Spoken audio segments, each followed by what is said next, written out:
What to do on your commute. Hi, Vicky Kelty here with another episode of the Language Learning Report Card podcast. Let's prepare some listening for your commute. Let's go. Obviously, this is wonderful for your listening practice, but there are a number of caveats, so please pay attention. Here's how the homework works. You will choose something that you want to listen to while you commute to work.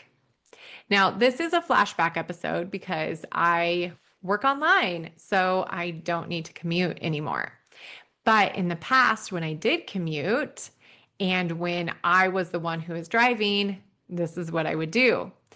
But there are some other options if you are commuting by subway or you're taking the bus or you're going with other people. Actually, that one you would probably just talk to those people. Let's not be rude.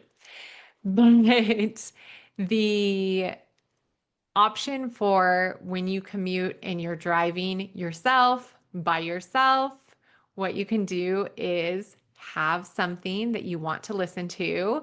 It could be music, it could be a podcast, it could be an audiobook, it could be any number of things.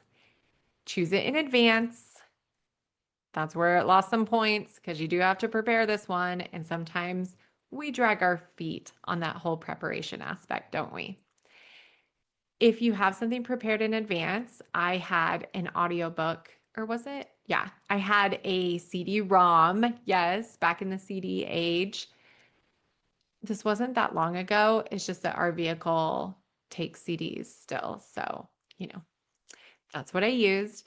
And I would listen to this book and I would also converse with the book. I would repeat what it said, or I would pause it and answer questions, or sometimes I'd just talk over it. You want to choose something that doesn't take a lot of your concentration because you're driving. So, hands on the wheel, eyes on the road, be paying attention to what you're doing. You do not want something that takes a lot of concentration for you when you are driving. Okay. If singing is going to be the thing that is the easiest for you to do, just choose songs. If a podcast or an audiobook is super distracting, please do not choose that option. I want you to be paying attention to what you're doing, which is driving. The language practice is not your main focus. It's just an extra. It's a little bonus. This whole piece of homework is extra credit. If you were doing one of the other ways of commuting that I mentioned, like on a bus or on a subway where there's a lot of other people with you, then you might choose an option that doesn't involve you speaking along with what you're listening to or singing along with it. You might even be able to do some written things. You could check out the textbook episode because maybe that would be the perfect activity for your commute.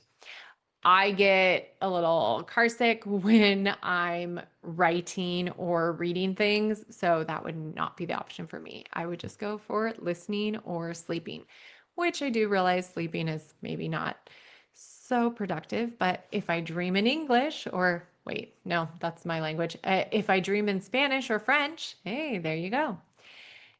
Lots of options for you. I gave this one an a 93%. When I was using this method on my commute, it was awesome. I got a lot out of it. I basically had, okay, I did only have one book to listen to, so I had to listen to it on repeat, but it was a fun book and I had it memorized. So it was actually a graded reader, a nice, easy book that was exactly my level of French. And it was just absolutely perfect for my goal. And it didn't distract me because it was such an easy book. Definitely think about what you are going to choose for your commuting adventures and let me know. Would you do this homework? Send me an email at hola@vickykelty.com and tell me about what type of commute you have to work and how you would make this homework work for you. Be sure to take advantage of the extra credit doing some speaking along with what you're listening to if your commute does happen to be something that you do by yourself. Okie dokie. Happy commute to you. Drive safe, travel safe, however it is that you're commuting. And we'll see you in the next episode. Bye.